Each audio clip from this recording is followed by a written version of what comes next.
Жақында ғана Алматы қаласының әкімі Бақытжан Сағынтаев Сейфуллин даңғылын жезөкшелерден тазалауды тапсырды. Уже сказали, по улице сказали, команду дали. Полностью девочки эти стоят, с семьей не пройдешь здесь. Мне просто стыдно. Вот я ему дал поручение. Немедленно начать зачистку. Вроде бы они бурятся. Нет. Я не знаю, вот с детьми здесь ходишь, стыдно просто. Если толку нет, значит они не борются. Просто вот они просто крышуют. Сарамбаева, Сейфуллина, вот этих всех надо убрать. Уберут. Вот начиная от ЖД вокзал. Идешь, девочки, да, себя предлагают. Мне просто стыдно. Мусульман был? Секунду. Вот он, замначальника департамента полиции, да? Я сам БСник тоже. Слушай. Вот это вот команда. Сегодня он должен начать зачистку. Если ночью, завтра, послезавтра будет дальше продолжаться, пишите. Мен қазір Сейфуллин даңғылындамын. Дәл осы көше бойында қаладағы ең арзан жезөкшелер. Дәл осы жерде жекетайлар, полиция мен клиенттер жас қыздарымызды құртып жатыр. Ал Алматы полиция басшылығы Сағынтаев мырзаның берген тапсырысын орындады ма әлде жоқ па? Мен мұны тексеріп көрейін.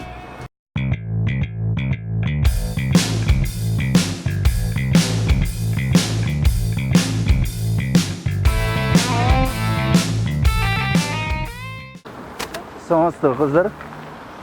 Сағатына қанша? 7.000 гостиницасымен. Гостиница алыстан ба? Жақын Осы жерде, иә? Апаға алып келеміз машинаны. 7.000 бір сағатқа. А түнге қанша? 25 мың. Түсіріп беріңіздер. Қаншадан? Вообще үшеуміз. Қанша қыз аласыңдар? 3 қыз. Да. 22 мыңнан болады. 22 мыңнан ба? Да. Алатсызла. А 20 мың? 3 қыз алсаңдар 20 мыңға болады аға. Жаңағылар ма? Жоқ. Жүріңіз, Мика жүрсіз бе? Жоқ. 3 қыз ғой, Да, 3 қыз. Жоқ. Ну, үшеуміз ғой. Иә. Үшінші жігітті алып келем. И вот только 20 мыңға бір қыз. Вот менты стоят. Смотрите, а дальше проститутки. Тут же на первом вокзале проститутки работают. Саламатсыз ба? Хотя бір сағатқа хотя бы бар ма? Анау қыз. Есімі кім? Есімі кім? Оксана, сколько час? Час 6. 6, а в этот нужно ехать в сауну или куда-нибудь? Гостиницу. Это далеко отсюда? Поедешь? Нет, недалеко гостиница. Да, ну и со мной еще 2 человека будут. Я могу договориться. Еще 2 девушек. А будут еще? Вон, тетя Оля. Точно, Оксана? Да. Как зовут? Слушай. Да. Минет входит туда? Да. Вам куда Блин. надо? Сауну. Сколько человек? Ну 3 еще. Еще есть 2 русские девочки есть. Мальчики вон там. Саламатсыз ба? Қыздар бар ма? Қанша? Что туда входит? Нет классика. Час 6 это с гостиницей? Ну давай. Ага. Сағынтаев мырза, берген уәдеңіз қайда? Өткен жолы Тұрсып ауданнан барша жезөкшелерді таратамыз деп уәде бердіңіз. Бірақ баяғы жартас, сол жартас. Ештеңе өзгерген жоқ. Жер-жерде жезөкшелер. Енді не істейсіздер? Полицияңыздың осы көлеңкелі бизнесті крышевать етіп отырғаны бәрімізге белгілі. Бұл жасырын емес. Бірақ бұл қылмыс деп есептеледі. Ал сіз қылмыскерлерді жақтамайсыз деп үміттенемін. Осыдан барып, Сағынтаев мырза, сізден Тұрсып ауданын ретке келтіруіңізді талап етемін. Міне полиция донер жеп отырған шығар. Я, ана жақта жезөкшелер, а полиция демалып жатыр. Мен қазақ қызының тән саудасымен айналысып жүргенін көрген сайын қатты ашуланамын. Жезөкше болып істейтін қара көз қыздарымызға жаным ашиды. Қазақ қыздары неге тән саудасымен айналысады? Бұл сұрақ мені қатты толғандырады. Мына жерде жұмыс істейтін Камила мен Ләззат есімді қыздар осы жолмен айына қанша табатындарын және қай мемлекеттен келіп жатқан азаматтармен жататындарын айтады. Осы жолмен айына 200-250-ге жуықтай табамын. Иә. Түсінікті. Ол ақша сен үшін жеткілікті ме?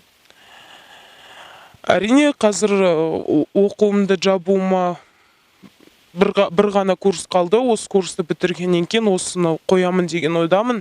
Маған ақша керек. Оқуымды жақсы оқып бітіріп, оқуымды жабуым керек. Солай барып жүрдім. Айна менде деген 200 мыңдай ақша жасаймын, но қайда кетіп жатқанын оны білмеймін. Келетін ақша өз жолымен келеді, солай кетеді. Жеңіл жолмен келді, значит, жеңіл жолмен кетеді. Мен қалаймын, менің басқалай жұмыс жасағанымды, мен бұлай ақша тапқаным маған жетпейді. Мен адал жолмен жұмыс жасап тапқым келеді. Бірақ қазіргі жағдайда менде жұмыс іздеп жүрмін. Мен осылай жеңіл жолда жүріп жұмыс жасап үйренгеннен кейін мен қазір жұмысқа тұрамын. Ары кетсе бір апта, 2 апта жүремін, ол жерде мен шыдай алмаймын. Шетелдік адамдармен болып па едіңіз? Иә, болды. Шетелдік азаматтар көбінесе түріктер болды. Азербайжан, жаңағы орыстар, корейцтар болды. Басында осы жолға түскен кезінде мен қаламайтынмын үлкен кісілермен немесе өзге ұлттармен болғанды. Бірақ, иә, жеркенішті. Мен айтып жеткізе алмаймын оны даже. Ол үшін қазіргі уақытта, бұрын, шетелдік азаматтар, шетелдік клиенттер болған ба сізде, басқа елдерден? Иә, болды. Қай елдерден? Көп ондайлар.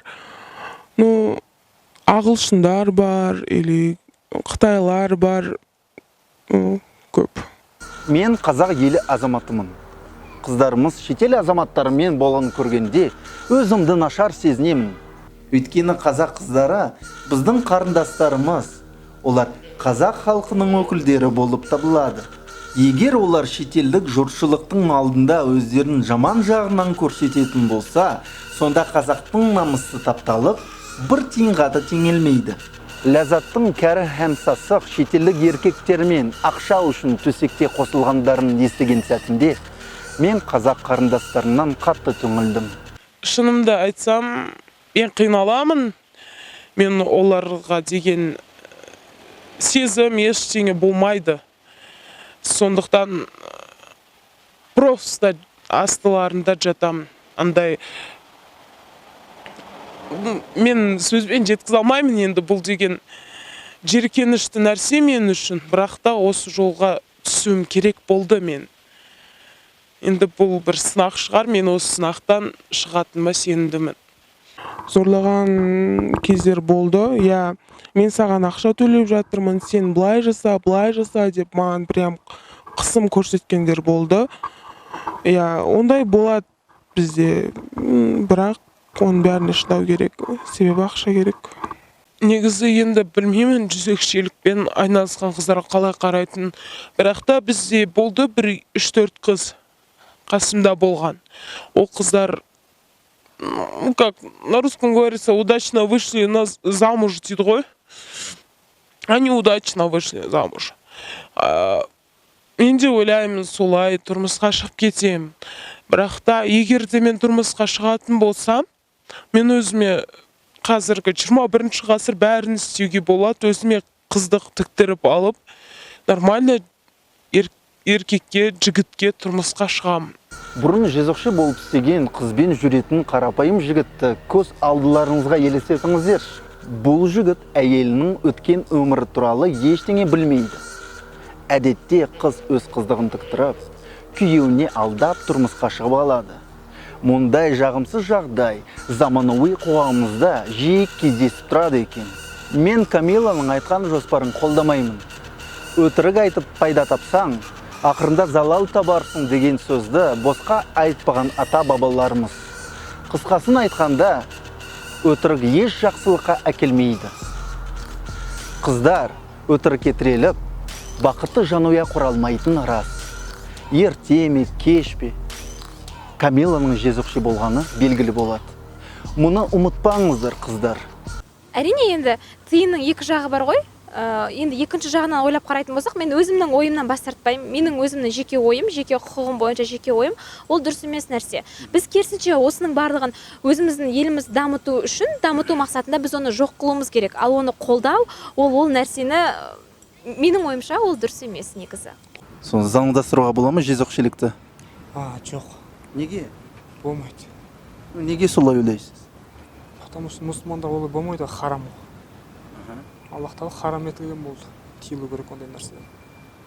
Еуропадан үлгі алмаймыз ба? Мысалы үшін Еуропада барша жезөкшелер заң жағынан қорғалған, иә, олар заңды түрде жұмыс істейді. Олар мысалы үшін пенсионный, иә, бар оларда.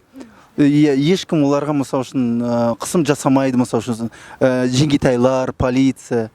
Осындай жағдай бізге керек емес пе? Көбейіп кетеді ғой ертең жандастырса.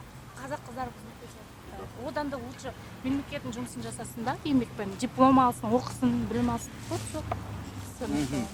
Демек, мысалы үшін егер проституцияны заңдастырса, жезөкшелер саны көбейіп кетеді деп ойлайсыз? Я, ол да мүмкін ғой. Қыздар оқымай жеңіл жүрісті ақшамен, оңай ақша тапқысы келуі мүмкін. Қазіргі кезде қазақ қауымы осындай өзгерістерге әлі дайын емес деп санаймын. Неге десеңіздер, біз не діни жағынан да, психология жағынан да, менталитет жағынан да әлі дайын емеспіз. Тіпті егер қазір, дәл қазір Тоқаев президентіміз енді жезөкшелікті заңдастырайық ағайын деген ұсынысты түсірсе, барша қазақтар көтеріледі. Тіпті күні бүгінге дейін үндемей отырған қазақтар олардың қатарына қосылулары мүмкін. Бір сөзбен айтқанда, проституцияның заңдастырылуы бұл президенттің, я болмаса саясаткердің өзіне өзі қол жұмсауына тең болып табылады. Осы орайда қазақ қыздарына айтарым, қарындастар, жаман жолға түспеңіздер, жезөкшелікпен айналыспаңыздар. Тіпті егер техничка болып істесеңіздер, сіздерге орасан зор құрмет, қошемет болады. Қазіргі уақытта жұмысты табу қиын емес. Ең бастысы ниет. Ақ ниеттеріңіз болса, тез жұмысты табасыздар. Ал достарым, сіздерге айтарым, егер осы видео сіздерге ұнаса, міндетті түрде лайк басыңыздар.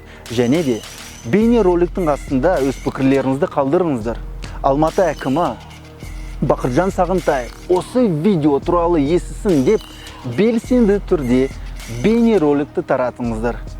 Мен сіздермен біргемін, мен сіздерге сенімдімін.